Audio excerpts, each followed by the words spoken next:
Well, good evening and welcome back to another episode of the Baseball Card Junkies podcast. You notice that we're missing Mr. High and uptight. So right now we've got this episode might be a little more on the chill side, We can go ahead and voice our opinions without raising up our blood pressure. So other than that, how's it been, Mike? Besides work? It's been. It's That's been. about it. That's Yes. about it. It's That been. makes two of us completely understand. So we've got Canada up in the building. We got Jeff and Jason in. We've got Mr. Sacco with us. Dom, he's here. We got Firestarter Breaks. We got Tom. Then we've got Sean in the chat. How we doing, everyone? Come on in. All right. So without further ado, we're gonna go ahead and get right into it, starting with today upcoming releases. So as of right now, 2025 Topps Tribute is scheduled to be released on the 16th of April for a low price of $750. And that's per David Adams. Yeah. All right. So let me pull this over here so we get a better idea of what we're looking at. I'll break vicariously watching other breakers break it. This is true. And what? No, that's okay. That's 2025. I'm tripping. That's Bowman. Where is Tribute? Here it is. Nope. Let's go right here. Here we go. All right. So this is what the box is looking like. Apparently, it's going to be a lot of retired greats on there because they got Mr. George Brett on there. That's what we're looking at.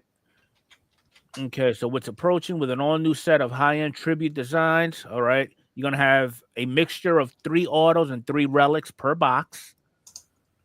These are the above base card parallels. The base set is 100 cards with 80 active veterans and legends, with 20 of the top rookies. This is pretty cool. I like this. The dual auto with father and son. Oh, yeah. And I saw that also in Heritage this year. They have 5 cards with father and son in it. And then you have the Tribute Career Achievement Award Continuity Autos, 1 of 1. Okay, so it's primarily focused on all those retirees, which kind of makes sense. Mm-hmm. Right. So with this configuration, we're looking at where's the breakdown? I'm not seeing the breakdown. It's 100 card base set. They have no product breakdown there. Okay, so 6 packs per box and 3 cards per pack for $750. If you had the funds for it, Mike, is this something you're diving into? Nope. Okay. Even if I had the funds. Okay. So it's not just me. No. All right. Not for 18 cards. All right. So the next one that's going to be released, 2024 Panini National Treasures, which releases on the same day.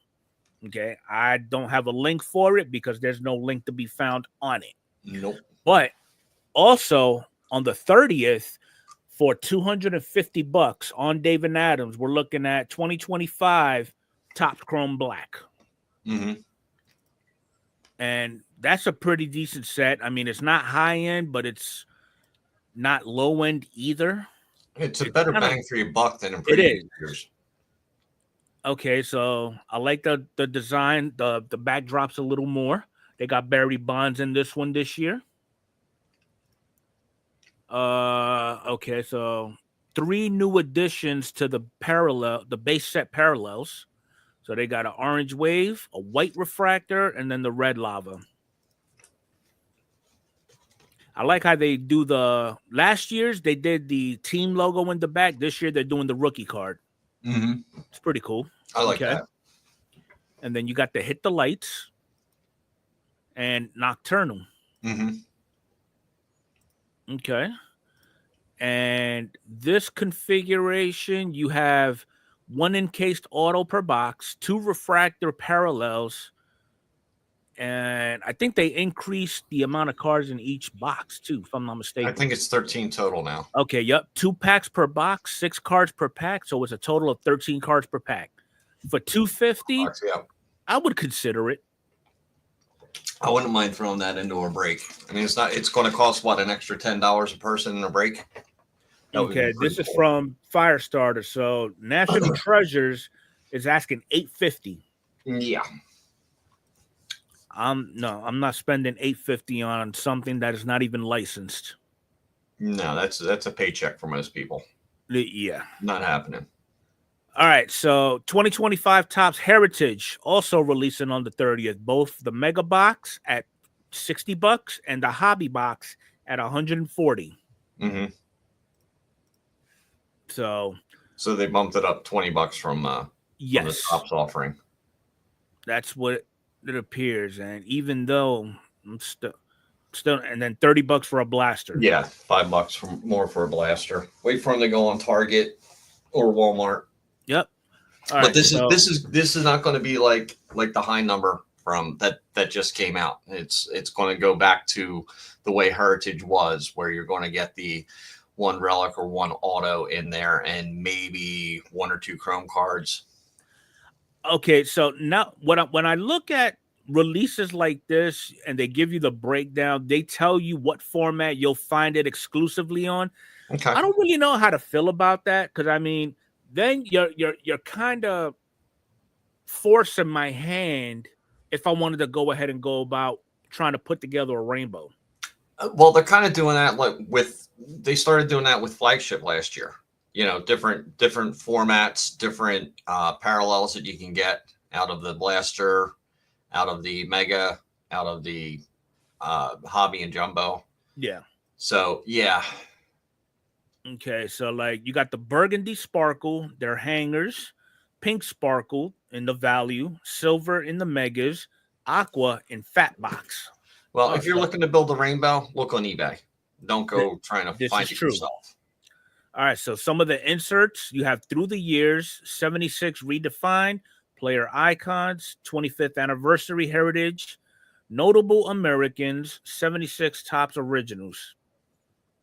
Okay, so real one autos. Okay.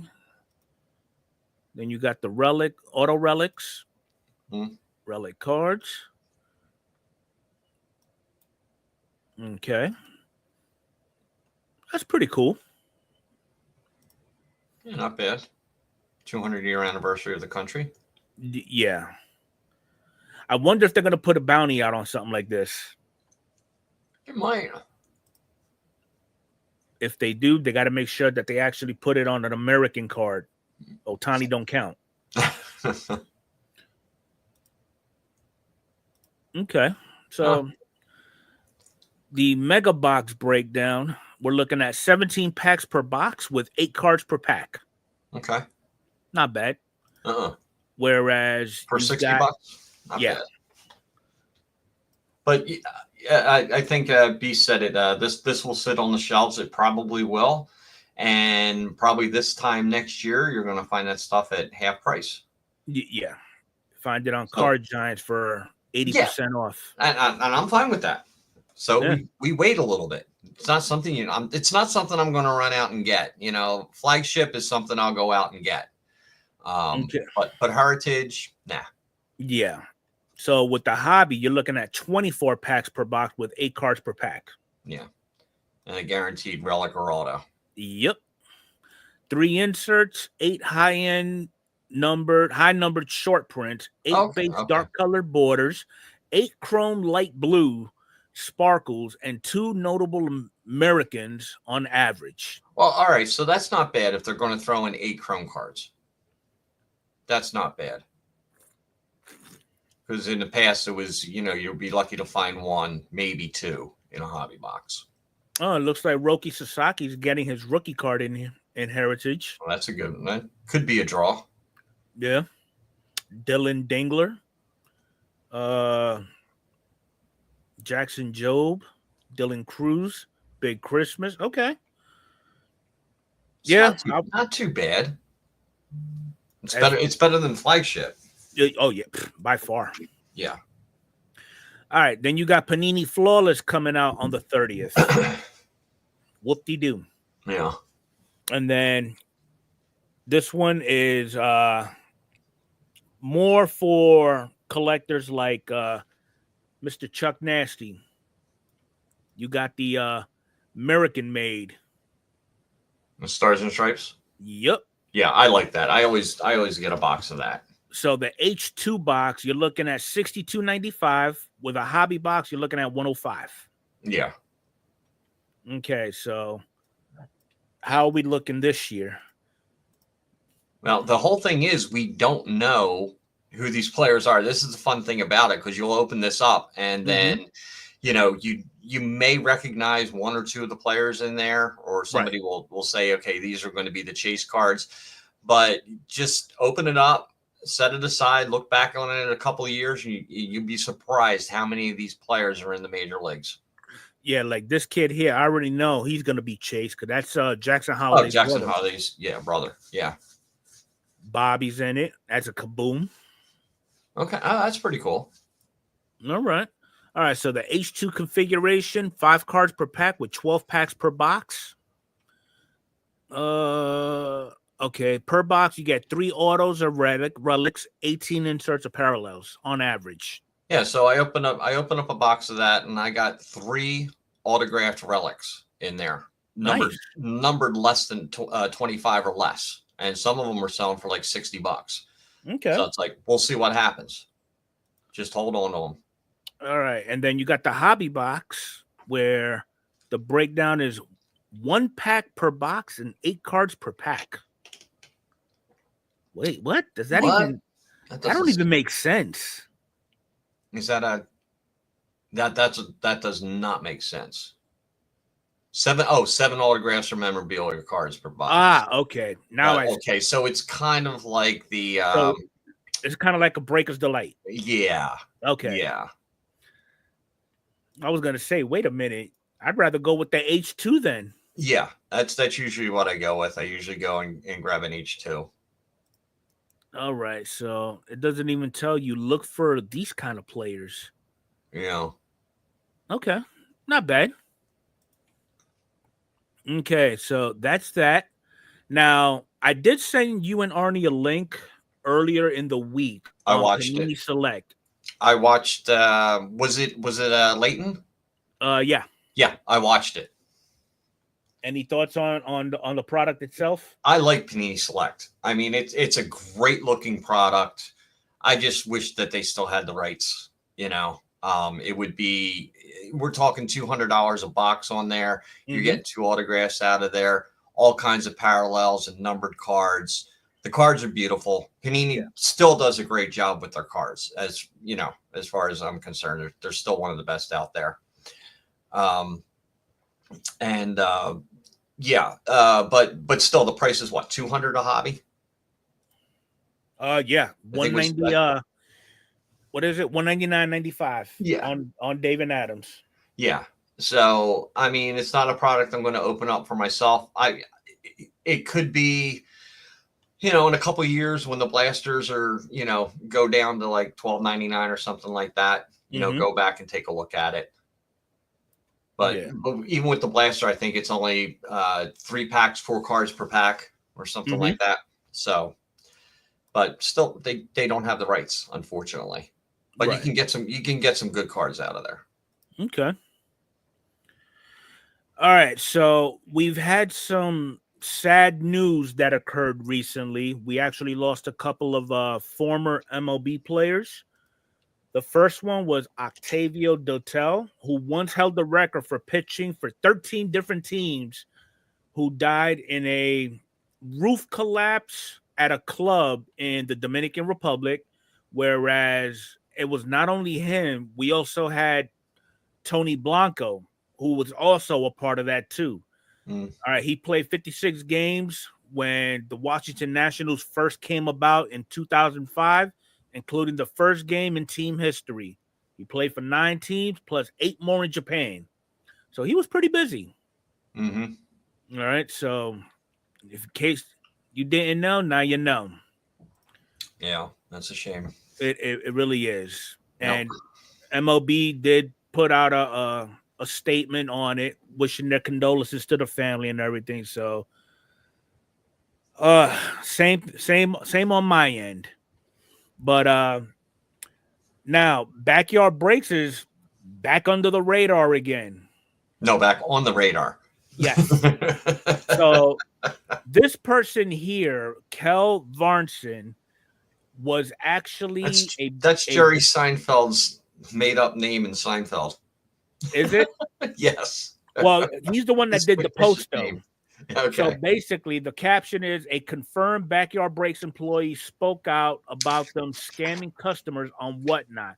They are who we think they are. And what we mean by that is I'm not going to be able to see it because it's primarily puny. But go here. This is a mod team. I think your post was well written, but unfortunately, you need to see some proof that you are a former employee. You can DM it to me. So there you go. He did his confirmation. So somebody basically is confirming that Backyard is who we think they are. Okay. And would it surprise me the least bit? No. All right. So this is kind of interesting.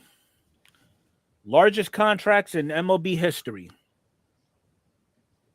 We got Soto leading the pack. Then you got Ohtani. Then you got Vladdy at 500. Trout, Mookie, Judge, Machado, Lindor, Tatis, and Harper. At what point are we going to say, okay, enough is enough? I mean, what is the probability in seeing the first $1 billion contract? And who's it going to be? And who would it be? Yeah. Well, if you take a look at all these players, I mean, they've just maxed out their contracts. And they're basically signed for a long term. So it's not going to be any one of these. Right. Who's up and coming that could possibly get a contract like that? I honestly put in the chat, people, everyone, who do you think would be the first player to get a $1 billion contract? Okay, Mike D. Francesco was saying schemes. He's kind of well. Let's see, because let's give him 4 years and see what happens. But he was the first one that popped into my mind about that. I don't know if it's a pitcher. I don't think it's going to be a pitcher that's going to get it. I think it's going to be a positional player. Although there's another one nice for to see a pitcher. Yeah. Will we see it before 2030? Yeah. I mean, 5 years from now. Just think about who's in the pipeline now. Maybe one of the O's players if they take off. Yeah, I mean, who's to say Jackson Holiday will get close to it? Yeah, I mean, it could be Gunnar, it could be Jackson Holiday. This is true. Look at Strasburg. And B says in the next 3 years we will see it. But who's it going to be? Yeah, Gunnar. That's who I'm kind of like leaning towards. Really? Like maybe a Gunnar, because Bobby's already signed, right? Julio? Yeah. Is he? Julio signed. Bobby is signed. But you think Gunnar would warrant a contract that's bigger than Trout's, but Trout outplays him by far? That's the thing. I don't know. Well, first of all, if he gets that contract, it's not going to be in Baltimore. It's going to be somewhere else. Because Baltimore is not going to pay that kind of money. Who would pay that kind of money?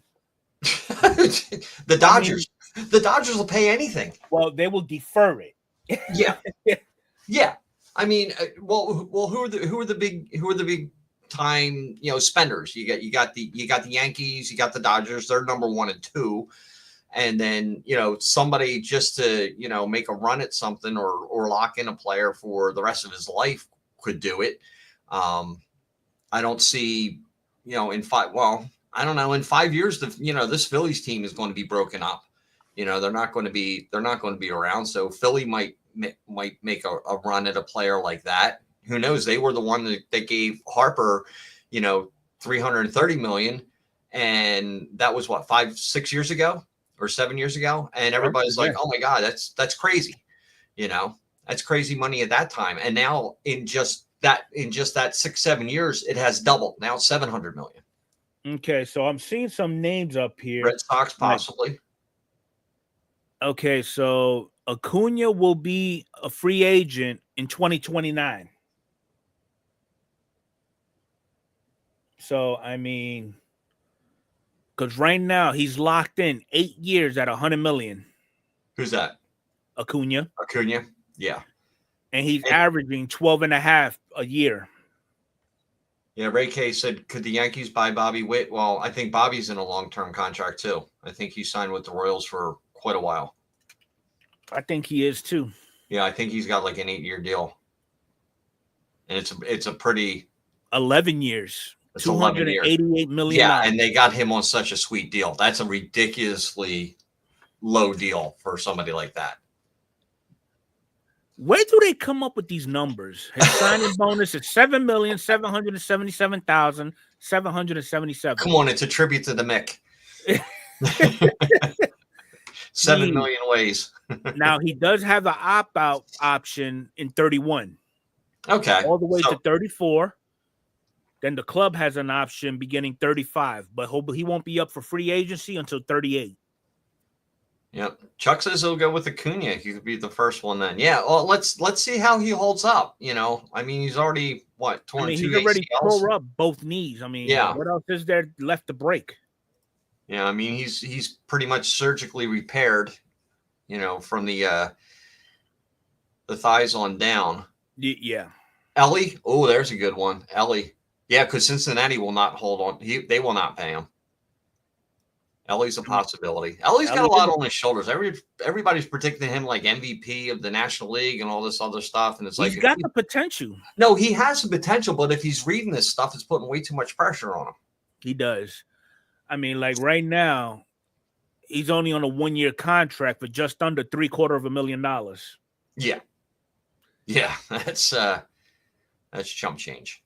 So I don't know. I would like to see one of these high potential kids actually get something who's been around longer than a season. Yeah, Jordan could be there in 3 years. Jordan's old. I think he's older than we think. He's what, like 28, 29? Yeah, he's up there in age. Yeah. I don't. If he does, it won't be with the Astros. And I don't. Jordan kind of reminds me of.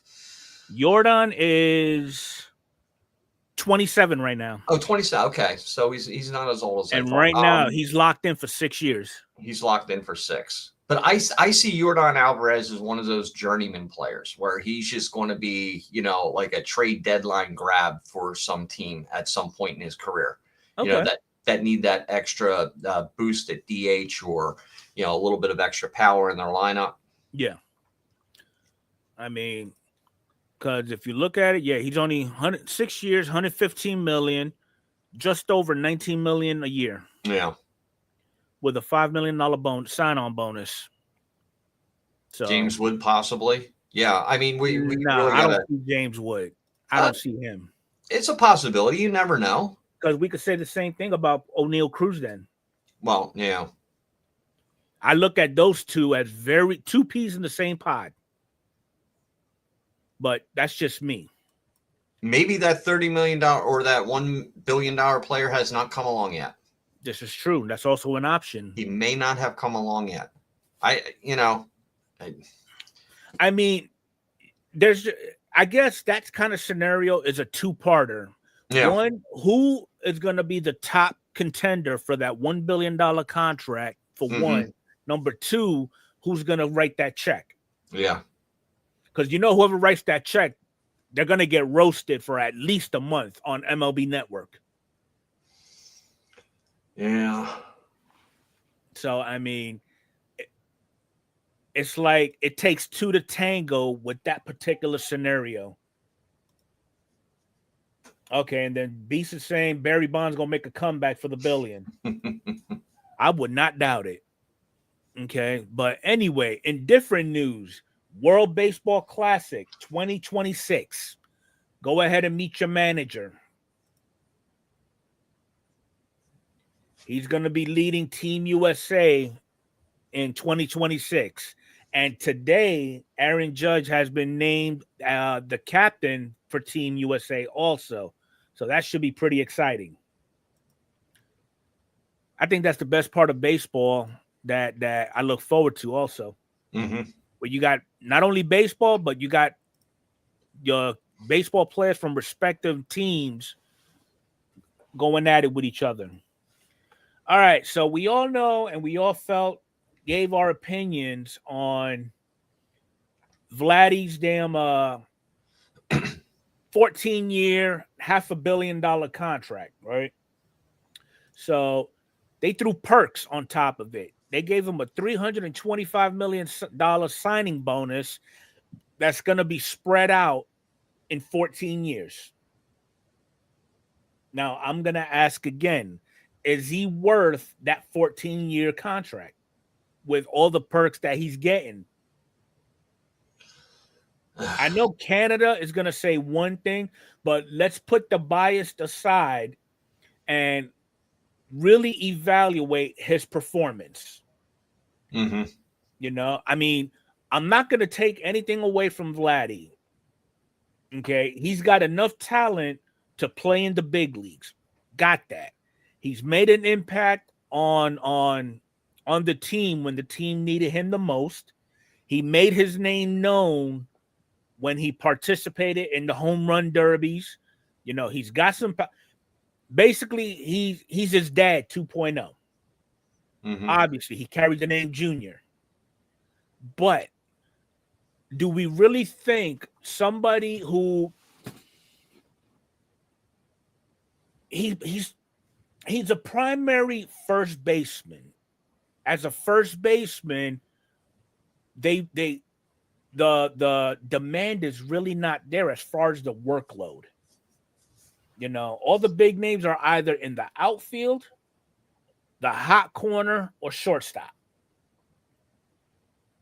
Any thoughts on that, Mike? Well, he came up as a third baseman, and then he packed on the weight and they moved him over to first baseman. I think they should have put some kind of incentive clause. You keep your weight under a certain amount, because I mean he's a big kid, right? And big guys, I'm talking not height wise, but just big bodies wise, they don't last very long in the major leagues. I mean, you look at the Panda, you look at Prince Fielder, the weight gets to them. So I think that maybe if they could have said, you maintain this weight and you get this kind of bonus or something like that, it's only for his own health and for the longevity of the contract. I don't think he's going to play out that contract, honestly. I honestly don't think he's going to ride out 14 years. No, I don't think he will. Because let me see. Let me pull up his. I'm curious. When does he have that option? Oh, great. I don't even know how to spell Guerrero, and I'm Hispanic. Okay. So take out one R there. Put it over here. Right? Am I missing something? I don't know. Hit the enter and find out. Well, let's do this. Just put in Vladdy. Put in Vladimir. Okay, Vladimir it is. If you can't get it that way, just go Junior. Yeah, no. There we go. There you go. All right. So right now, he's pretty much done till 2040. Yeah. Okay. Now here's some additional incentives. MVP. If he wins MVP, he gets 150K. Second, 125. Third, 100K. 50,000 for each All-Star, Gold Glove, Silver Slugger, World Series MVP. 25K for LCS MVP. No trade clause. Yeah. They locked him up. Yeah. Okay, so he'll be due as a free agent in 2040. Mm-hmm. And as of right now, Vladdy is 26. Yeah. So that puts him at 40. Pretty much set for life. Yeah.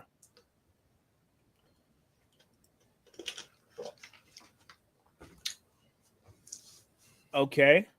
But Here's a question for you though, Jeff. How are the Jays gonna recoup? How are they gonna capitalize on this investment? Because not only is he known to have issues with his weight, we're talking about somebody who's gonna age as that time goes on in that 14 years. Because I say halfway through that contract, every check engine light is gonna be on for Vladdy. And Chuck makes a good point. With the way contracts are now, I think he's worth it. I think yes, he's worth it. With the way they are now, yeah. I think it's in line. At first, yeah. I mean, yeah, I don't think it's crazy. I think the amount of years is crazy.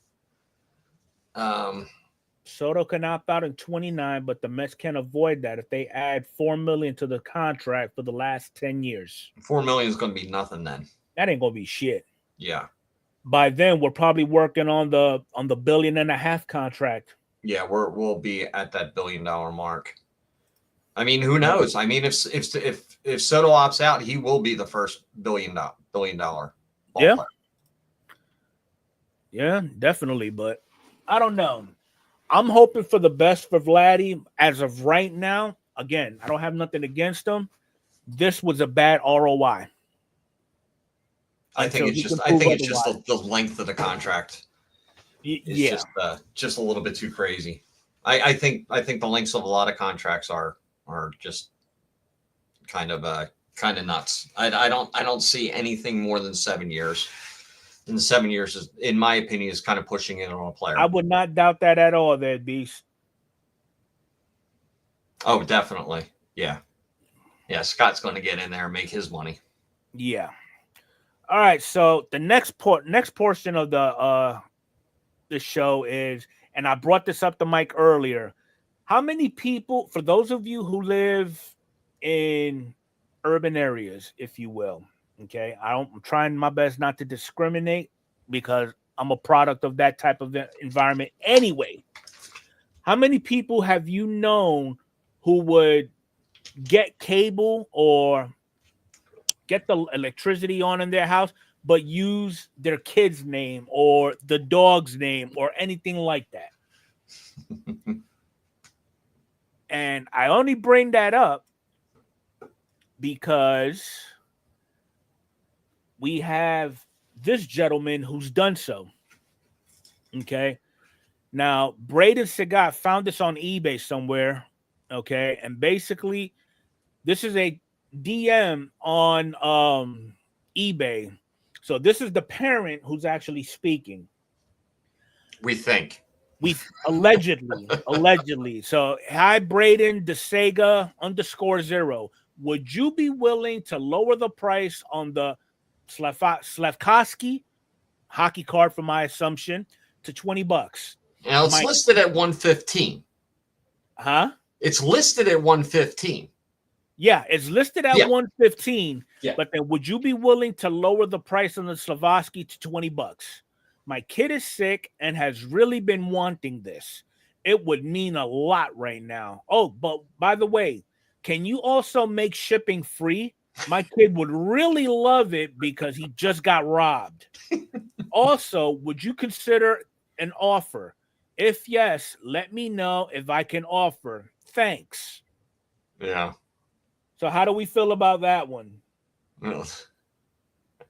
Well, the hockey guy knows that it's not worth $115.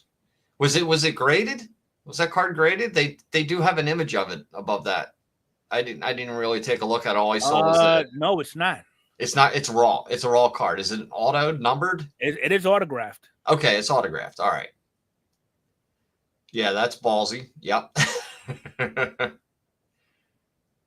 Tom had it happen for a Mahomes rookie. And block them. Yeah, there you go. That's it. Just block them. I mean, the extent that collectors would go, and I'm going to go ahead and say it's a safe assumption to call this gentleman, a collector. Because if he's trying to knock off $95 on something, yeah, kudos. If he could get it down that quick, hey, by all means, knock yourself out. It sounds like he's impersonating a collector, but he's really a flipper. Well, could be. I mean, who knows? I don't really want to pass too much judgment. A I'm not little going to bit's pass okay. judgment, but then again, you know, it looks like a total freaking scam. I mean, he It, only wants $100 off the card, for God's sakes. yeah, you know, that's a 90% No, damn. I'm sorry. That just throws up a lot of red flags.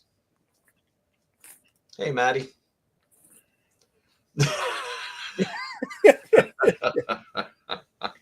Which toe was it?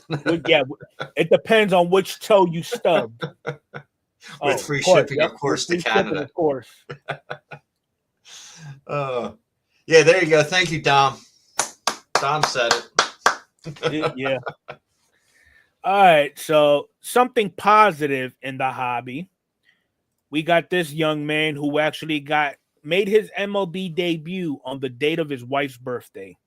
Pirates Sung Ching Cheng, okay, made sure he got his wife a homemade cake before he made his MLB debut. So that's pretty awesome. Yeah, that's cool. Okay, I mean, at least we got some type of positivity in the hobby.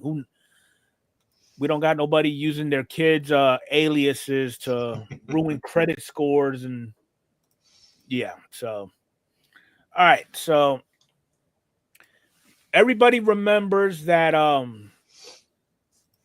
PSA initially revised their terms and conditions. Okay. So initially it was the performance of the services and its obligations under these terms is subject to all applicable legal requirements. You agree that PSA shall not be liable to you for suspending, delaying, or canceling any service as necessary to comply with all valid requirements, including the terms of any judicial or administrative order regarding an item in its possession. Well, they updated this specific clause. Okay. This is the previous. Here's the most recent.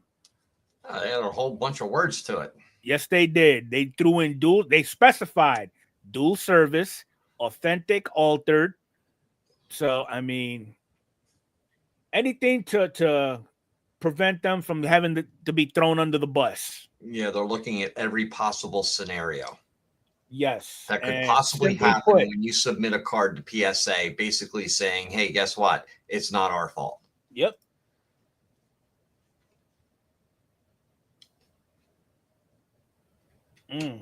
Yeah. Good question there, Mike. Agreed, Mike. That's why I buy mine already pre-slabbed on eBay.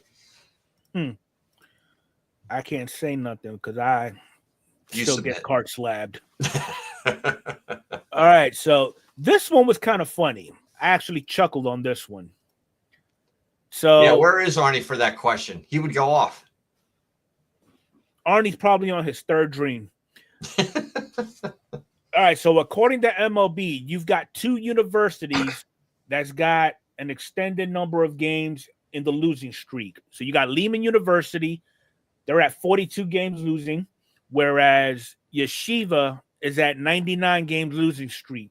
So whoever's running the league for these two universities made them face off in a doubleheader.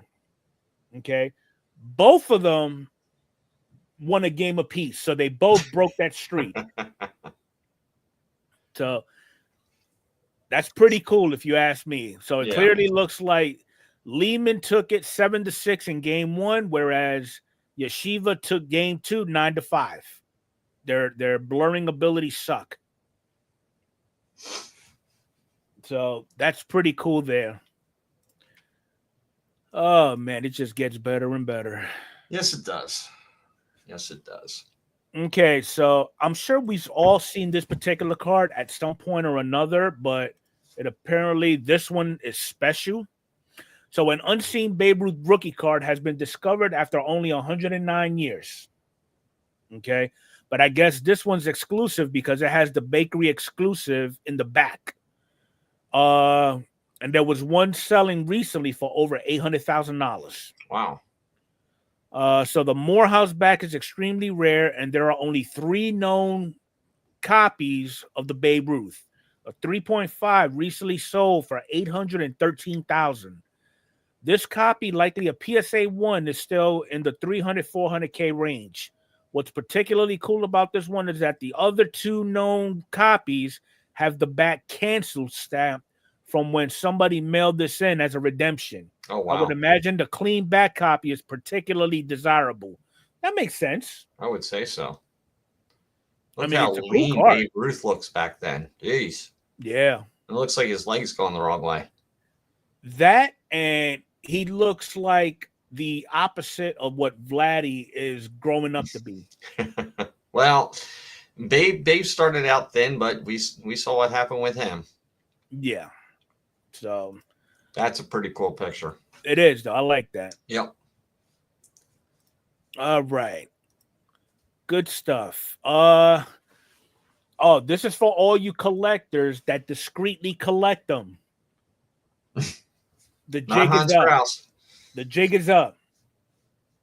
I know you're Beast. I know you're listing this, and it's sold for $18 on the 10th. Whereas you got a gold label rookie on card auto that sold for $70. Unreal. What we got here? That's a hobby verbal BJ. Fresh to the hobby, newly discovered against honest corners, blah, blah, blah. Yeah. But I'm surprised to see that there's still people looking to flip them or actually even possess them. And apparently John has them already. Well, what it is, people have them, and they're just getting rid of them, and some other suckers coming along and buying them up. So that's then fine. I'm curious to know, what is the person who is in possession of any superfractor of his doing with that particular card? Knowing that they paid for the card individually and it's not pack pulled. Well, praying that he comes back to the major leagues and all the charges are dropped. We don't know what the hell's going on down there. You know?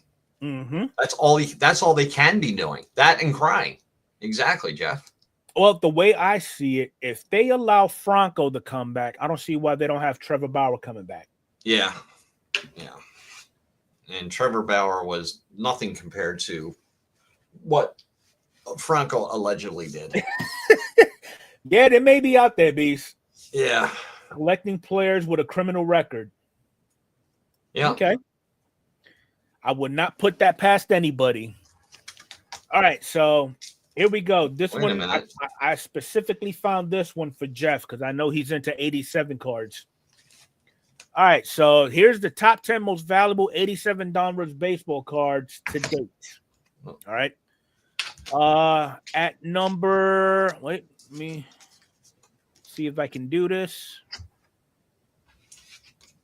This is acting all funky. Well, I got my prisoner. I got my prisoner card right here. California Penal League. There you go. Ricky Vaughn. All right, so number 10, we got the 1987 Donnie Baseball. Today's raw value, okay, it's going for $150. But now at a PSA 10, which sold on the 18th of last month, you could have flipped it for $150. All right. So number 9, you got Greg Maddux, and today raw is going for $5. A PSA 10 last sold on the 25th of January for $152. Amazing. All right. Steroid card number 1. Raw today is $3. A PSA 10 sold for $190 on the 2nd of April. Then we got Bo Jackson, $5 raw. A PSA 10 flipped for $233 on the 27th of March. At number 6, this Bo Jackson raw, $5. A PSA 10 for $260. It got flipped on the 8th of April. Here's number 5. I swear to God, this is not Greg Maddux. $4 raw for this particular card. A PSA 10 sold for $270 on the 4th of April. Number 4, I'm sorry. $3 for this one raw, $300 for a PSA 10, and it sold on the 9th. I don't see how. And it's kind of funny because Teapot from Market Movers actually did a video today, and he was talking about cards from the junk wax era, comparing raw prices to what they would sell for as a PSA 10. Mm-hmm. All right, so number 3, we've got, help me out, Kevin Seitzer.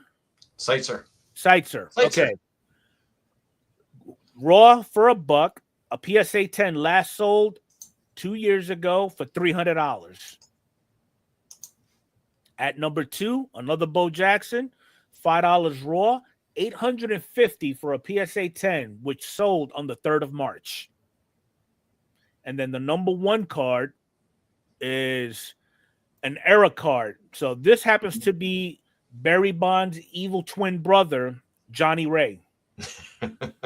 Today, raw is going for $500, but if you got it graded and it grades a 10, you could possibly walk away with about $4,600, which is what it sold for last November in 2023.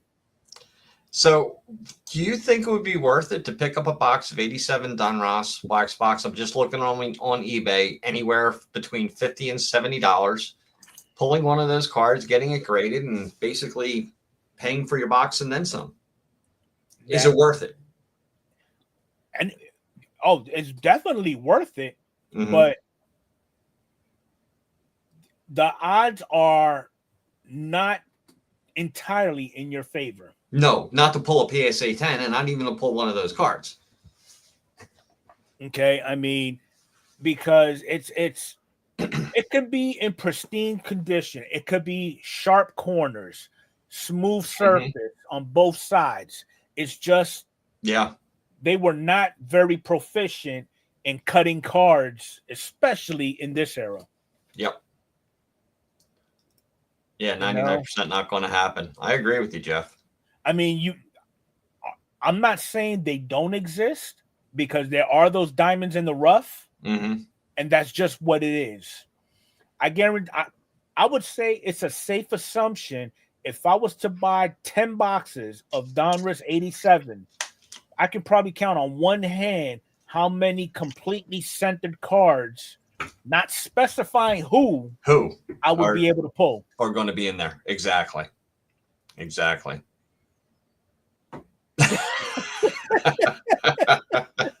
That's why I'm throwing it out there. I want to see the comments coming in. There we go.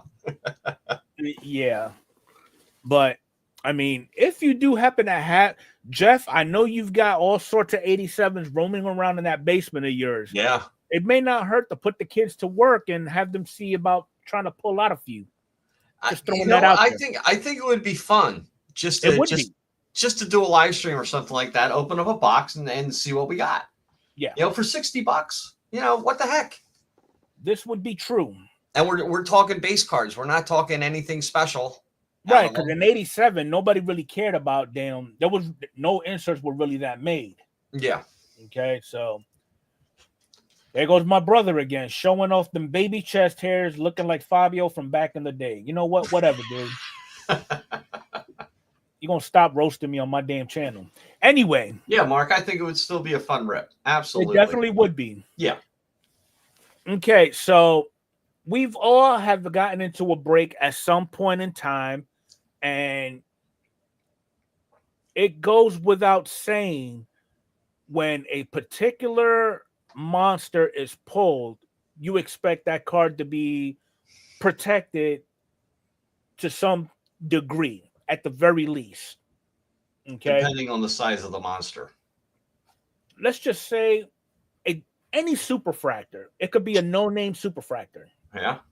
Okay. Some ideas, in case you don't know, and you're just now getting into the hobby, because I don't want to go in and assume everybody should know this type of information.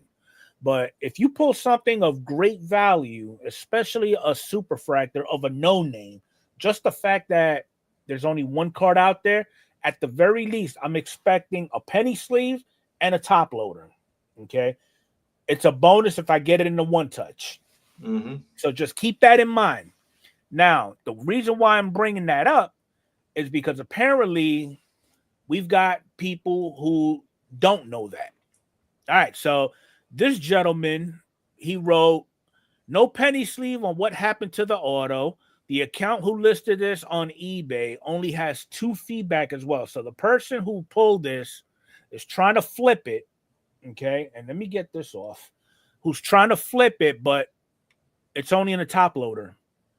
And it looks like the autograph is smudged. Smudged or bled. One or Okay. the other.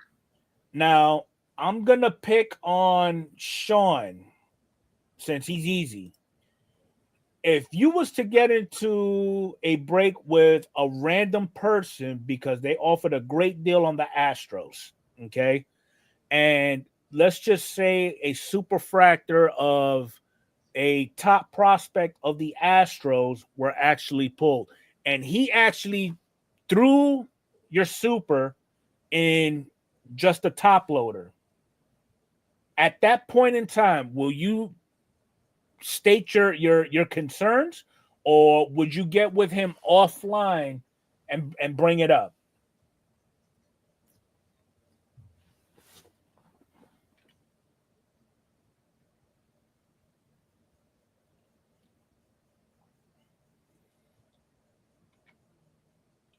Because I'm pretty sure the majority of us would likely say we're going to probably put him on blast right there on the spot. Well, the majority of breakers would know what to do with that card. Apparently, this person is not a breaker.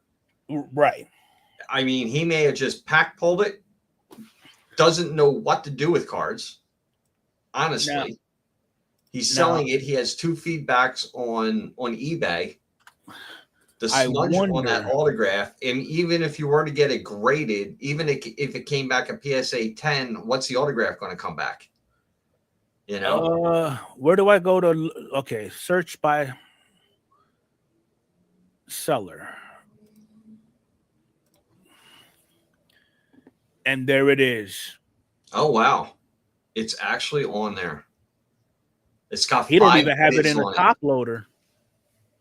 It's raw now. What? I would have lost my mind if he did that. What's that? Has it face down, not protected. Ugh.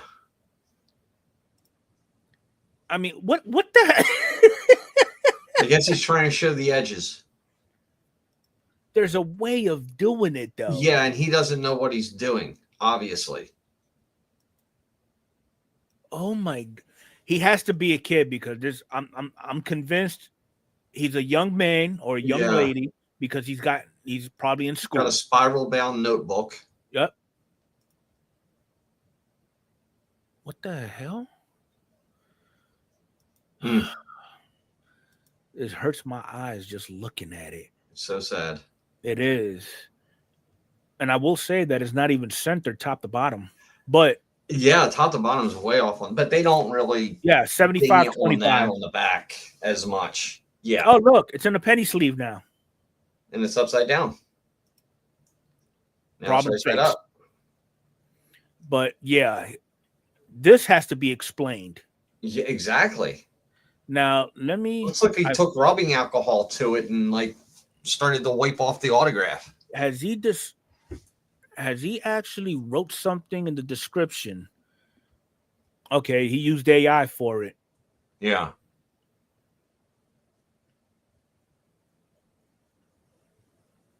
That's definitely an AI description. I thought this was a spam. Kurt's juice.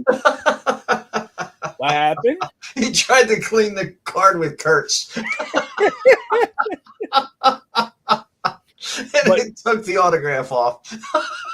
But I mean, seriously, who can take? And he's got 100% positive ratings. He's got 2 feedback.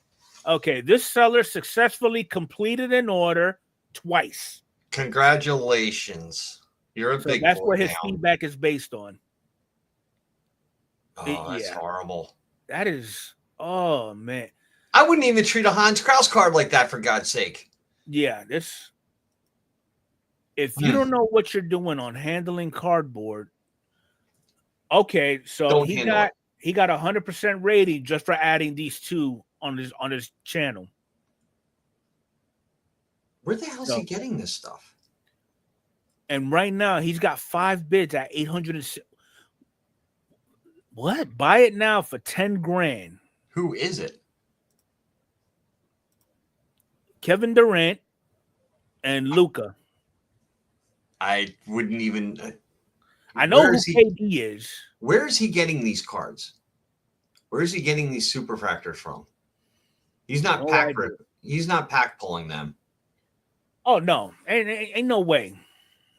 I got too many questions about this guy. And I'm pretty sure you're not the only one, because apparently 137 other people probably have those same questions. Yeah. And 137 in 24 hours and no bids. Well, you got 2 likes. Okay, so you got 2 likes. Big deal. Anybody can hit that little like button. And then with this one, how many bids he's got on it? No, let's bring Matty on. He'll talk basketball for us. Okay, so apparently 28 people want this. And look, you could tell this is somebody shady because they're from Texas. Way to go, Sean. But yeah, I seriously have questions about this. Yeah. I mean, it is just screaming wrong in all aspects. Yeah. I don't know. But basically, in something like that, I would actually stay away from it. Yeah. All in all. Yeah. No, I wouldn't even if it's honestly, even if it's the one card that I do need to finish my rainbow, I would avoid it. And I appreciate the dono there, Dom. Yup, F that guy too. I don't know about the Mets though. That's a different argument for a different day. All right, so what else we got going on here? I don't know. You made the list. I know. I just read it. Okay, so the Rockies came out and did a thing. And their thing is they got new City Connect.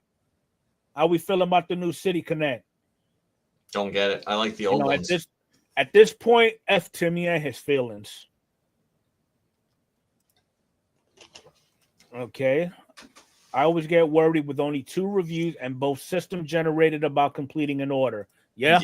Just stay away.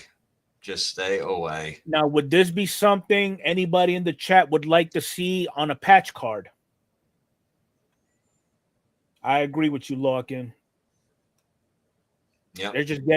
They're taking creative to a whole new level, and it's getting to a point where people are going to start frowning upon it. Yeah. Maybe if like when the Philly Connect jersey came out, I didn't initially go like, wow, that's a great jersey. Yeah. But when somebody broke it down and explained what every color on there meant, the way it was lettered and all that stuff, then it made sense. That could be a possibility, Sean. It might be lavender scented. It might be lavender scented. I would not doubt it. Sherbet colors, yeah. It would be good if it was a scoop of rainbow sherbet ice cream. I definitely go with that, but the fact that it's ice cream turned me off. Anyway, yeah. All right, so still better than the Padres jerseys. Yeah, I think this was pretty cool because I know when it happened, if it were to happen to somebody like Anthony Rendon, he would be butthurt about it. Okay, so obviously Mike Trout is now in right field. So he's running for it. He's running. Oh, wait, the fan, give me that ball. I got it first. Took it out of his hand. Okay. Don't know the outcome of what happened in this particular game. Don't really care what happened, but I do appreciate the professionalism that Trout did have after the game. Does anybody know what the call on the field was? Was it called an out? Was it just called a foul ball?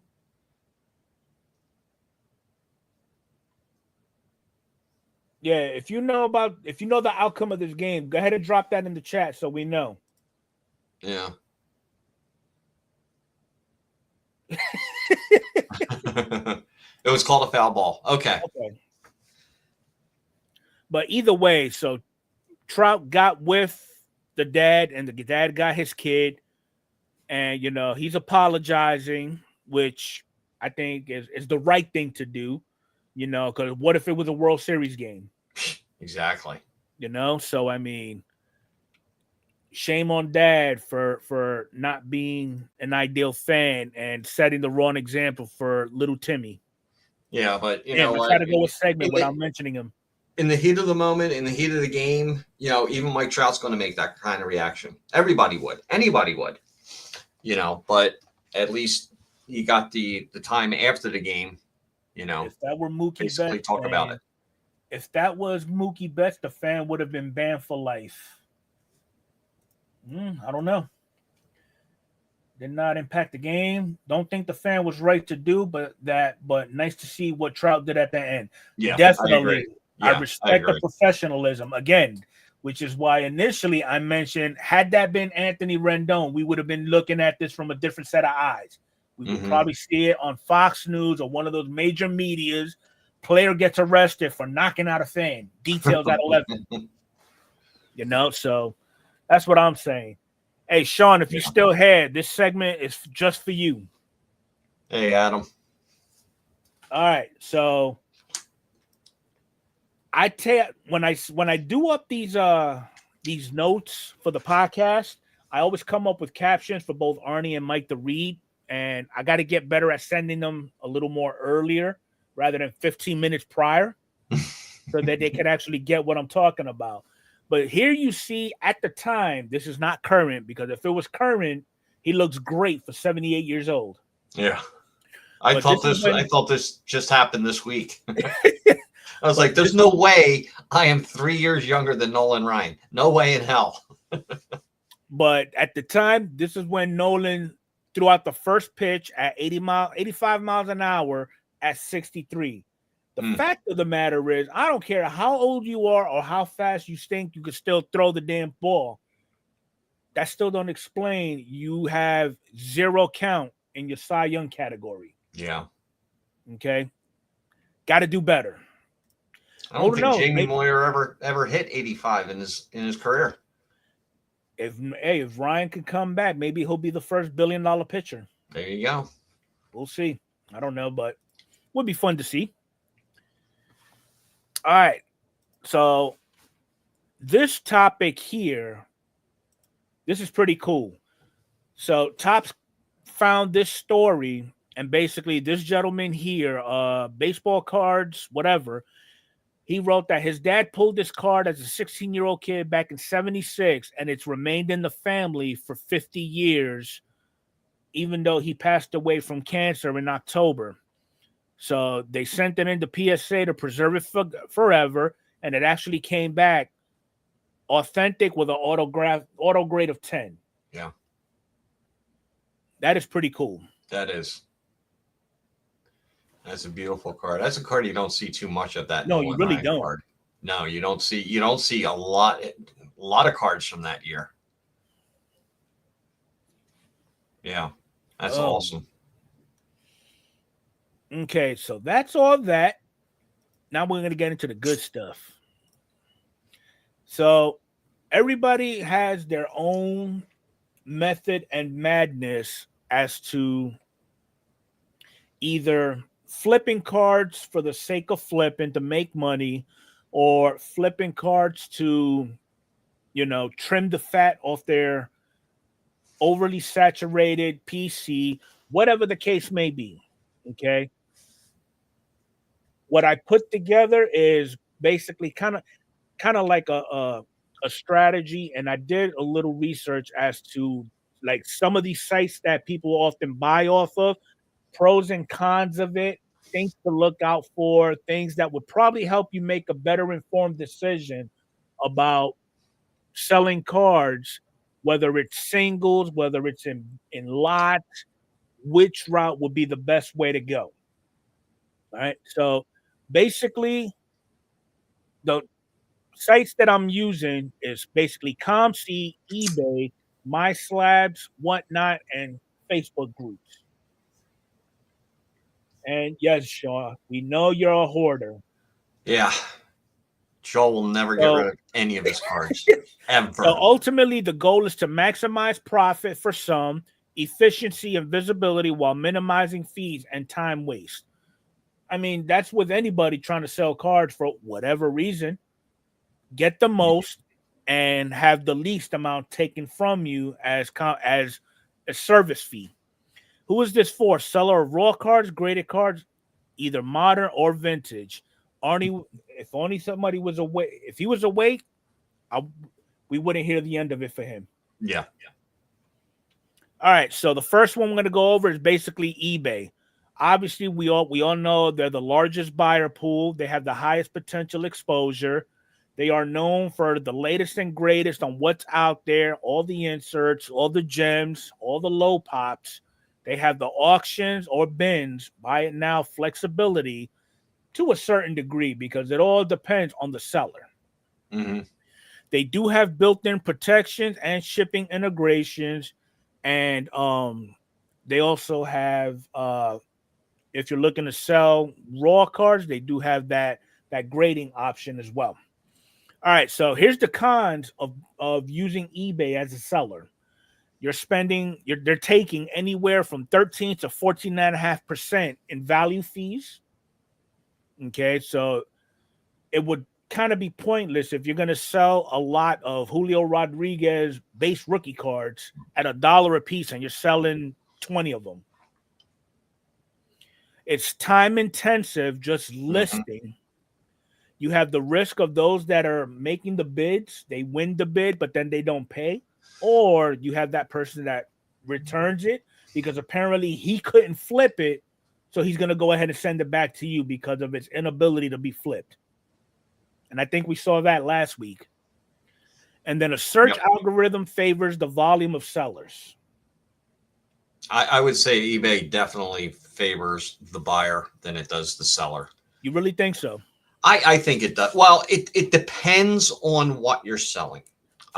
If you have a very rare 101, 1-of-5 card of a top player, then yeah, it's better to put it there because you'll get more eyes on it. But if you're just selling, commons and, cards numbered down to $9.99, anything under $10, it's not worth it. I don't feel that it's worth the time and effort to take all the pictures, upload all that other stuff just to sell it for $10 if you get $10 for it, and then they're going to take $1.50 from it and all this other stuff. It just doesn't seem like it's very time efficient to do it that way. So what about individuals that happen to sell complete base sets? Oh, complete base sets, yeah. I mean, sure. I mean, I'm just saying if you, I don't think you can really. Can you really make a living nickel and diming on eBay selling? And then all of a sudden, if you hit I don't even know what the level is now, $600, sell $600, then now you have to declare taxes on it. Yep. You got to pay income taxes on it. So there's another, what is it for selling? It's not as much. It's just going to be federal taxes. So it'll probably be another 15% on top of that. So is it really worth it for a small guy like any one of us just to start selling, dollar cards and stuff like that on there? Okay. I don't know. So Stuff Geeks is saying that they use eBay for everything with the exception of putting up anything too big.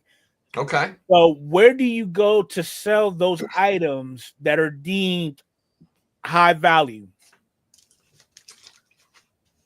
And what do you consider? What's your break off line between high value and low value?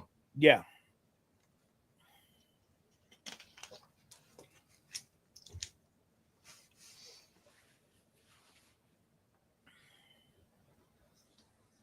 And and another question is, what do you prefer? Do you prefer to put it up as a buy it now, best offer, or would you rather do an auction? Yeah, because I know everybody has their own method to their madness. Yeah. I'm just trying to pick your brain. For me, I would rather do it as an auction because a buy it now could sit there forever. Okay, Tom would just sell the card show. Perfect. I think that's probably fees. Yeah. Okay. Okay, so we've sold a $220 card, but that's the most expensive, and that everything went well with that. And then we'll go down all the way to $1 and sell those on eBay as well. All right. Do you find it too time consuming, or for me it just started to become a little bit of a hassle to do it, because first of all, I really don't have the time. I don't have time to dedicate to do it. I mean, I'm going to have vacation coming up and I might do some stuff on that, but now that the weather's getting nicer, I got stuff to take care of outside in the yard. Yeah. So that's usually my May vacation. Or, what I would like to know would be, have you even thought of venturing out to like ComC or any of these other selling sites? Who, me? No, I'm talking about Stuff Geeks. Oh, okay. All right. Good night, All Kenny. right, Kenny, have a good one. Oh, you're still in the hospital? Damn it. Hey, man, get better. Get well. Hey, give the nurses a good old game for me. Okay, so he says we usually use buy it now with best offer, and then if we do use the bidding, we start at where we're comfortable at losing it. Okay. Yeah. Respectable. Yeah. I mean, that's pretty much like a common practice. Yeah. So it makes sense. All right, so here's some tips and strategies while using eBay. Obviously, we all know high quality photos. Don't place superfractors on spiral notebooks face down. Clean background, focus on the condition, zoom in on any flaws to avoid returns or complaints. And if it would also help, to me, it makes sense if you're putting a picture of it on it, throw it in the description as well. It wouldn't hurt. Okay, so we also have an estate sale business that we do the cards on YouTube. So it's kind of just easy for us to sell what we got or what we get. Oh, gotcha. Okay. So you're pretty much established on there. That's good. Yeah. Okay, so title optimization is another one. For example, I had to use my boy J-Rod, obviously. But anyway, pricing strategy. You got your buy it now with best offer, works best for mid to high end. And then auctions are best for cars that are easy to flip during the peak hype windows, like opening day, whoever gets called up, playoffs, things of that nature. Standard envelope for less than $20 raw cards, bubble mailer plus tracking for slabs. But obviously, we know anything over $300, it's going to make a nice little pit stop in Florida to make sure what you sold is legit. Mm-hmm. All right, so for batches, use tools like InkFrog or eBay Seller Hub bulk tools to save time. Okay. What we got here from Maddie? He sold a $300 card on eBay. The authentication went well, and the process was pretty painless. Was offered a fair price and sold in a couple of days. Definitely had to add a crazy amount of picks. You didn't have to, but it was a courtesy, though. We sell full-time on eBay. No worries. Any little bit of info helps. Okay. All right, so here's the pros of it, too. It's hands-off selling, meaning you handle what you're selling. You don't rely on ComC scans, their listing, their shipping. Because if it gets to that buyer and it looks like somebody's been chewing on it, you're going to get the blame for it.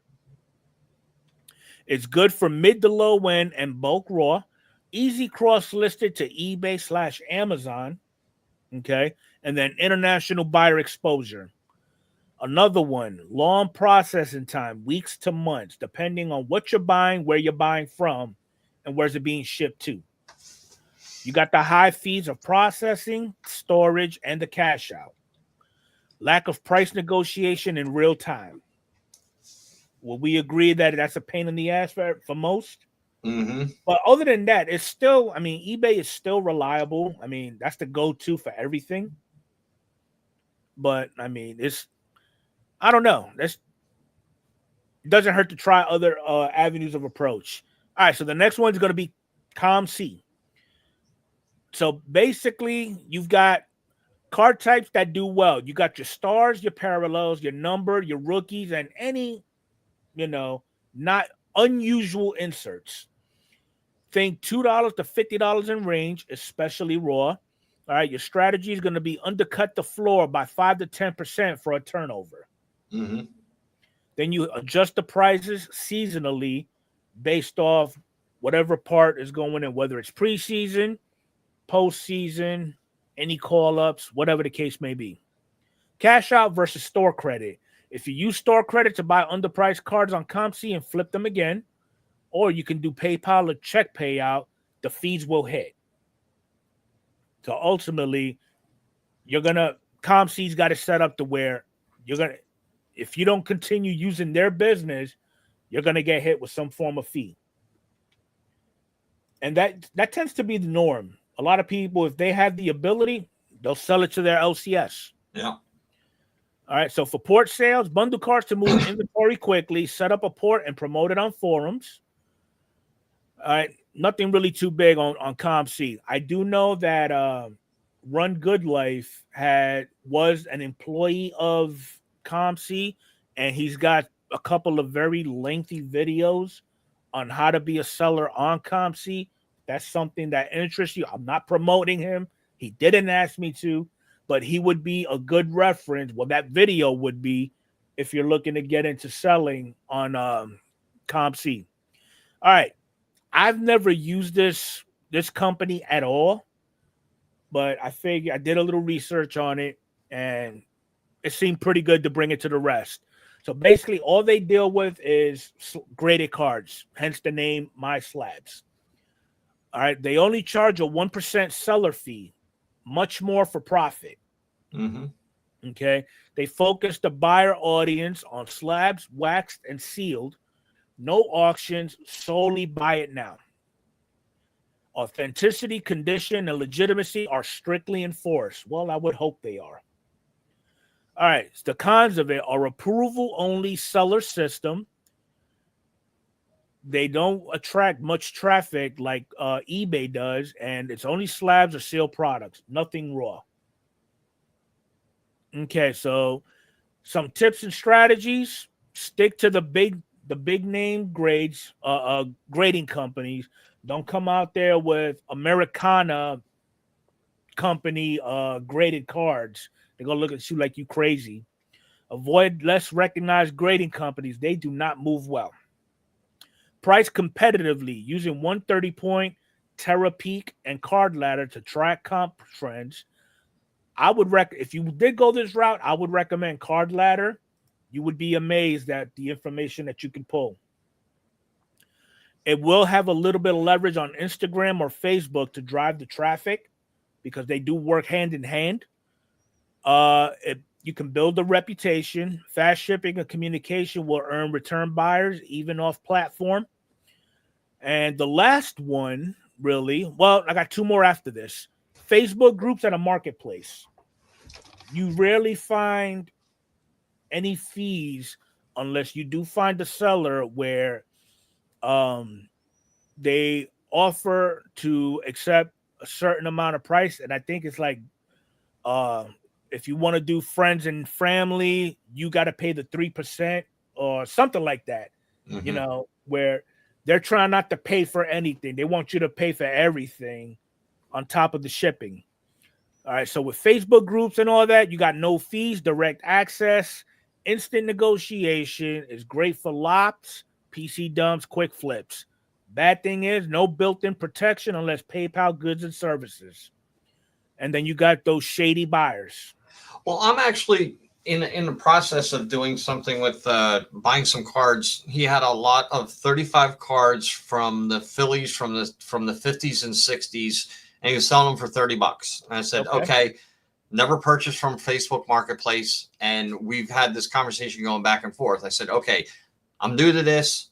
He's there. Okay, I understand. I said, how do you want payment? I said, I can send you PayPal. And then he's there. Well, I really don't use PayPal. I said, well, then how do you want me to pay you? He's there. Well, let me check out PayPal and see what I can do. So he's there. Okay, well, I'll get back in touch with you. and I'll send you the link or send you a PayPal request. Never sent me a PayPal request for the money or anything like that. So I just don't know where to go from that. I don't understand what the Facebook regulations are for somebody selling on there. There is no regulations. Well, Normally, that's the whole thing. So basically, if let's just say Arnie decided to set up a selling forum on Facebook, as the administrator of that particular group, he would set forth guidelines. If you're looking to sell, you have to meet these requirements. Right. You have to coin what you're trying to sell on a daily. You have to there's a whole bunch of stuff that would be required for sellers to actually conduct business on that page. Same thing applies for buyers. So like I know there is a group that I'm in that is for J-Rock collectors. If you're relatively new, if you dealt with one or two members of that group, they ask for what they call vouchers. Okay, so basically, if you can get a couple of people that you've worked with on deals in that same group, you can have them go ahead and make a post saying, "Yup, Mike is an awesome guy. When you talk to him about deals, he pays you quick, no issues, no questions asked, no nothing." Yeah, and those are the only guidelines. Yeah. Well, because this was pretty much the conversation. I said, I'm interested. I've never purchased from Facebook before. Do you take PayPal? And he goes, I do. I would have to charge $5 to ship. If you're uncomfortable with Facebook, I can list on eBay and send you the link that provides tracking and insurance. I rarely do straight PayPal. Not exactly sure how it works. I said, I'm not uncomfortable with Facebook. If you put it on eBay, it's going to charge you an extra 13%. How would you like to proceed without eBay? He said, okay, I'll reach out to you. He said, I will need your PayPal email address and to send invoice, also confirm your shipping address. I gave him all my information, my PayPal address, my shipping address. Is there? I'll send over the invoice in the morning. Got called into work tonight, and that was April 11th. So that was Friday night, and haven't heard anything back from him after that. So, well, that's dead ship sinking. Hey, Drew, how you doing? What's up, Drew? Yeah, so it's like one of those things where it's not a secure site, but I do see things on there that are really good. And I saw the Beast put in there. If he has he's a reputable seller. Yeah, he's got great feedback. And I think Beast also said more about you put it on. They want you to use your credit card. I've got no problem people use putting my credit card on there. But the only thing is it's not secure. My credit card is not secure. I mean, it could be a hack, and they could get all my credit card information. I know it'll be protected under my bank and all that other stuff, but I don't want the hassle. I don't need another thing to do in my life. That's to get that all taken care of. That's why I feel more secure going through PayPal. I should just tell them, just put it up on eBay. If that's what you want to do, put it up on eBay, send me the link and I'll buy it now. Yeah. Okay. Yeah. So Beast doesn't use a credit card either, just PayPal. Exactly. Yeah.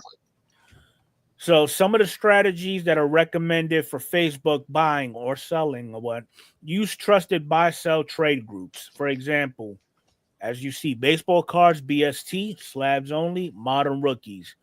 Try to keep it narrowed and focused. Clear photos, prices, payment terms, PayPal, goods and services to include a shipping method. Engage with the buyers. Quick responses, build rep and momentum. Lock cards or themes. Be active, whether you're buying, selling, hell, just comment. You're just building a reputation with that person. Whatnot. I threw this in there. I threw this in there because I will give credit. There are some people that we all know that have actually sold on Whatnot, and it was seamless. That being Adrian.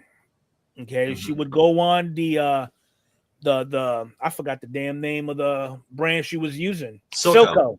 She Yeah. would use Silco on Whatnot, completely flawless, minus Silco's software. Yeah. All right. So with Whatnot, you got real-time engagement. It's great for moving bulk, singles, and mystery packs. It grows the audience, high energy. That depends on what channel you go to on Whatnot. Yeah. Here's the cons. Requires strong personality to succeed. High shipping / time logistics, and an 8 to 15% fee depending on the platform.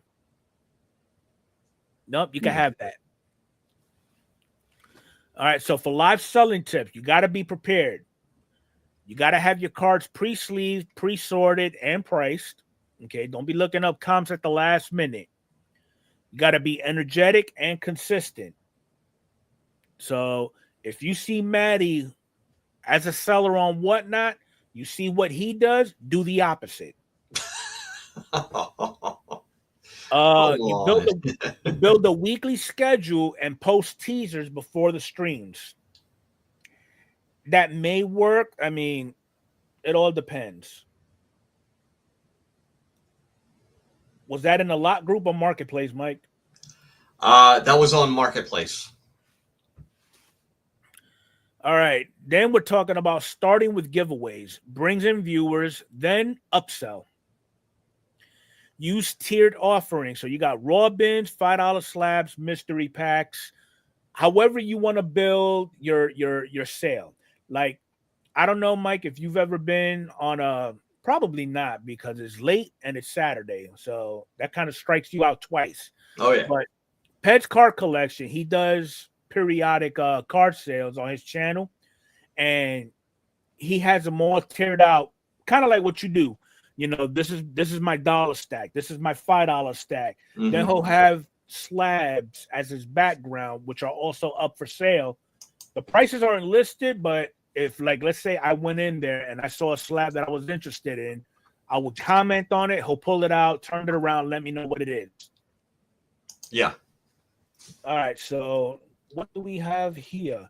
I did a Whatnot with a channel that sounds like Dab's Family.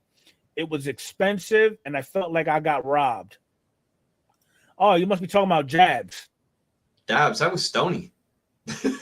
Was that Stony? He had a Dabs Family channel. That's right, he did. He did. Well, there you go. All right, another thing, have a backup system. Track who bought what and confirm the shipping addresses. And then you got your cross-platform game plan. Raw to ComC for passive flipping, slabs to eBay / my slabs, bulk to Facebook, and whatnot.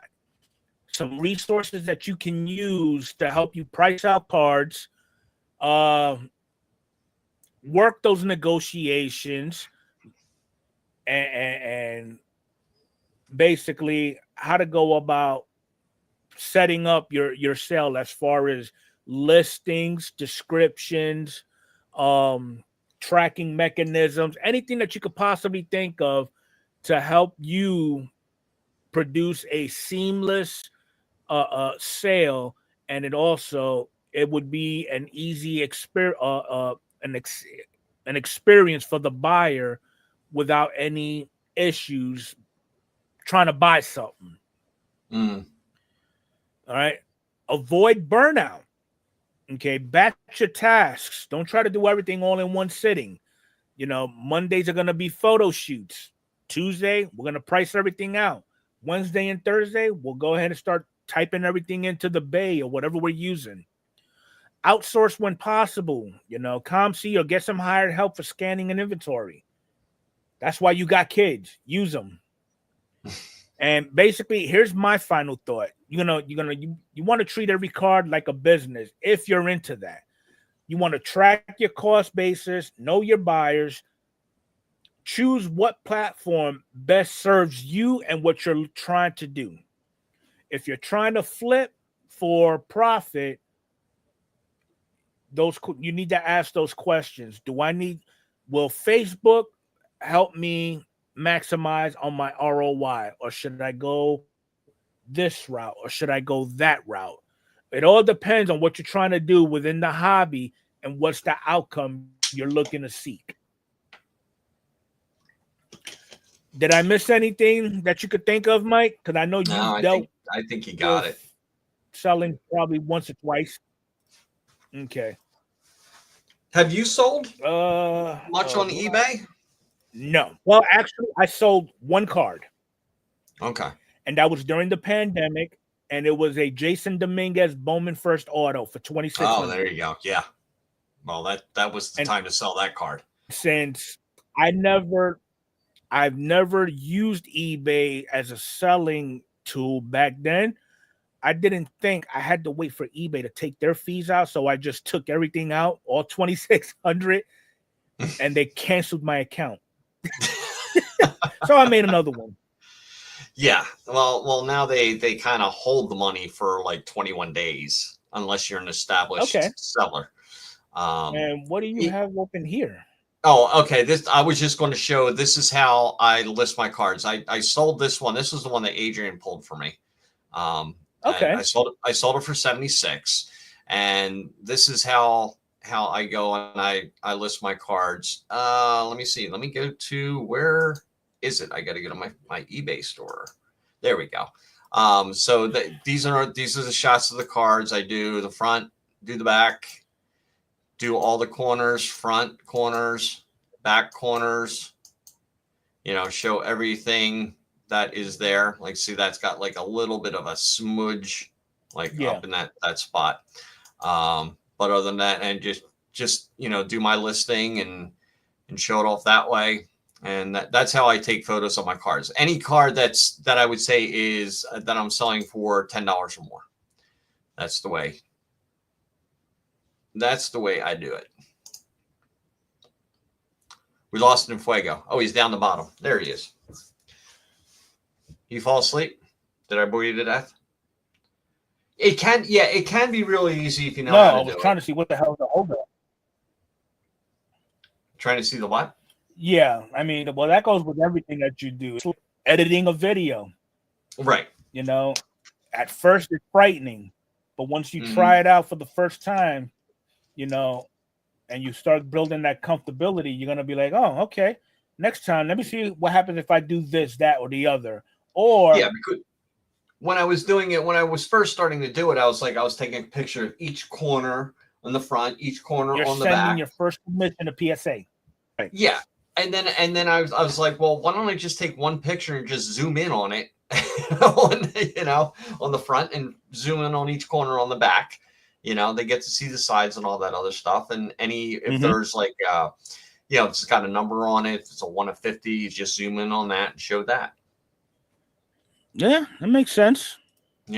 So, yeah, I mean, it's the one thing that we can't afford is time. Time just moves by so quick, It really does. Like, especially and it on seems your day that off, we never have enough for it.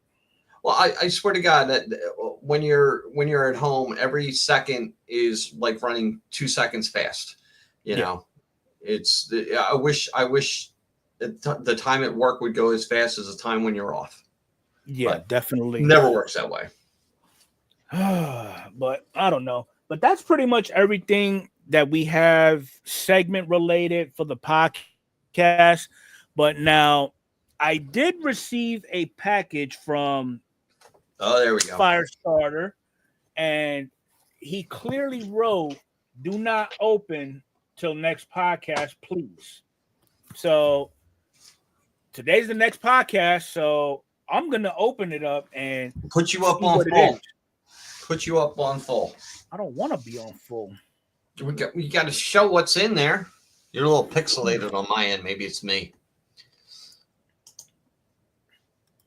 Yeah, it's definitely you because I'm pumping out at max. Okay, well, you're getting older, so pumping out at max is 50% of where it was. Yeah, well, I'm taking testosterone therapy. Oh, I don't have to do that yet. I'm 15 years older than you. All right, so he sent me a massive box of bubble wrap. Okay, got this letter. Thank you for all you do. I'm scared something's gonna jump out at me. You see, Lawkins even saying it's 8-bit in Fuego.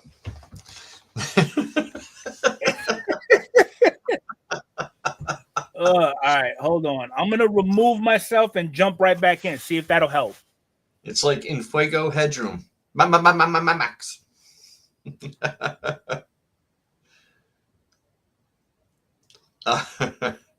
And Sean says a pixelated Enfuego is better than Fuego.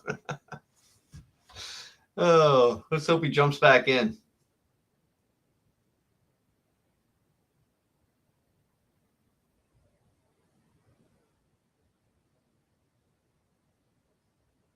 Now it's just me. It's that Florida internet. Throw another gator on that wheel and keep it running. I don't know. Maybe I'm going to have to show what's in there. All right.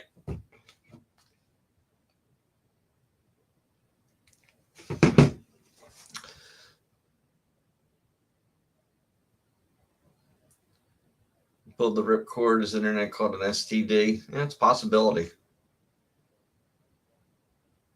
I thought I only had problems on this. Package exploding. We lost Enfuego. He's back. All right, there you go. Yeah, now we can see you. Not that we really want to see you. We want to see what's in the package. I'm a sexy bitch. Uh-oh. Now he froze.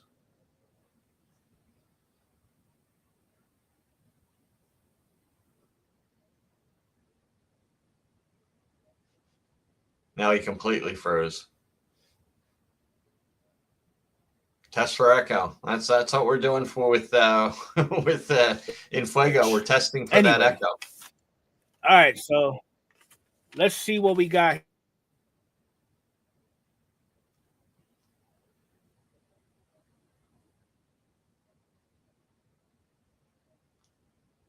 By the time he's going to have it open. The reaction is going to be done, and then we're going to see. Are you there? I'm still here. Can you hear me? Yeah, we can hear you. Can you see me? We can see you. You're a little delayed, but that's fine. All right. So anyway, it writes, hope this finds you and your family well. Me and a couple of the Cardmunity members got together. We decided to put in on this all for you, do for the Cardmunity and all for the fun and information you put out to us all via the podcast. Keep up the awesome work. Your friends and cardboard family. All right, let's see. Arnie, a.k.a. can't show up on time. Or show up. Brandon, a.k.a. the GOAT. Dom, a.k.a. well, there is no a.k.a. Mike, a.k.a. Rip It for Rookies. Rocky, a.k.a. the only Ace fan. And John, a.k.a. B/Firestarter. I appreciate it, fellas. We got some resistance from Dom. You got some resistance. There were a few expletives in his reply, but other than that. Why does that not surprise me? It's always got to be the guy that talks the most. That's got to be the one with the biggest heart for the most part. Well, you couldn't expect anything less than from Dom. No. What the heck? Y'all had to leave it up to Beast to wrap it up, huh? Oh, shit. Are you fucking serious? Oh, this is awesome. Look at that. Yeah, we're serious. Oh, man. That is awesome. What the fuck were y'all thinking? Julio! Oh, this is awesome. Julio! Y'all gonna have a grown man crying over here. What's wrong with y'all? I appreciate it, though. Oh, man. That is awesome. Now I got to go find me a frame for it. Nah, but seriously, though, I appreciate it, though, fellas. I mean, put it on a hanger in your closet. I don't I do what I do because again, y'all pretty much know I do this as therapy for me. Yeah. And it's just it's fun. You know, I'm not looking for any kickbacks or anything like that, but I appreciate it though. This is awesome. Yeah, I agree there, Carterholic. This is definitely a nice gift. There you go. Love y'all too there, Dom. But yeah. Yeah, you sent out the text to everybody and we jumped on. That is awesome. Y'all gonna have me crying up in here. On that note, anything. So now you got the bat, now you got the ball, now you got the jersey. You gotta get No, I don't have a bat yet. Oh, you don't have a bat yet? I thought you had a bat. I have a bat, not his bat. Oh, gotcha. I have a ball. I've got this. Okay. Yeah. So now I got to focus on getting a bat. Well, the rest is up to you. You got to put the rest of the jersey together. Definitely. The hat. But other than that, though, I do appreciate it, and this is by far one of the best ways to end the podcast. Yeah, there you go. You got anything coming up on your channel, Mike? Nothing in particular, no. I am in the process of working on a break, but with the lack of product out there, we'll see what's going on. Okay. I really don't have anything planned. So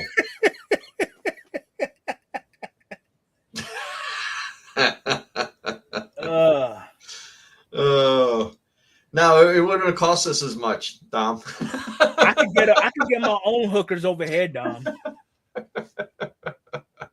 Good night, Jenny. I appreciate you dropping in and advertising everybody's channels. Thank you. But, all right. I got nothing going on. Okay.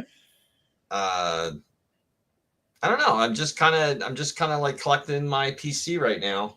And Jeff's got his break coming up on Thursday. Right. Episode 100. Yep. Episode 100. All kinds of stuff going on there. There's going to be some extra stuff thrown in.